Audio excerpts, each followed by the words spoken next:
of the Diocese of Taligon, Bishop Dan is here with us. I wish to express my heartfelt gratitude to the province of Bohol for this warm and generous dinner tonight. In a special way, we thank our beloved Governor, the Honorable Aris Aumentado, a townmate and a dear friend of mine. In the Diocese of Tagbilaran, for you to know, we have a housing program for the poor. We call it Balay sa Kabus.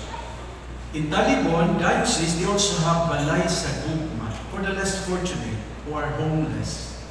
And the good thing is, the Governor of Bohol, Governor Aris, also has his Balay sa Paglaom. And just a while ago, he told me he already built more than 100 houses for the poor. Thank you so much, Governor Sano. We are also thankful of the presence of the other government leaders who are here. Ma'am Asta Caberte, our provincial director, Provincial Administrator, B.M. Balite, Sir John Maragino, thank you so much. Your presence is not just an act of protocol, I know. It is a gesture of solidarity with the Church and her mission. And of course, a big thank you to the singing priest of Tagbilaran. Pakpakan na to sila.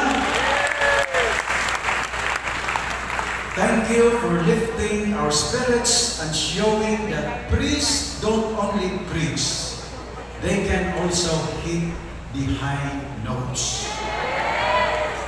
To Sir Tolio and Sir Boots, thank you so much for making the evening quite romantic through your violin rendition.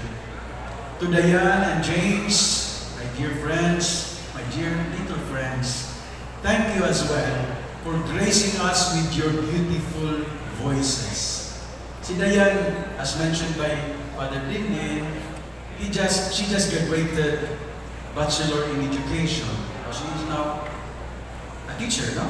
But she is still dreaming to become a lawyer. O yan po natin si Diane. Pagpakan na to. Tonight isn't just a dinner. It's a celebration of faith, friendship, and the kind of joyful communion that gives us energy to keep going. From the bottom of our Boholano hearts, daghang salamat sa inyong tanan, sa mga obispo, ilang ginagyon. Thank you so much sa ating mga synodal delegates. Let me just say a few words about Sikatunala, the video shown to you.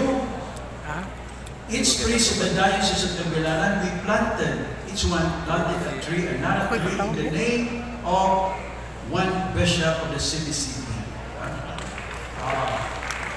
And that long stretch will be called CBCP Avenue.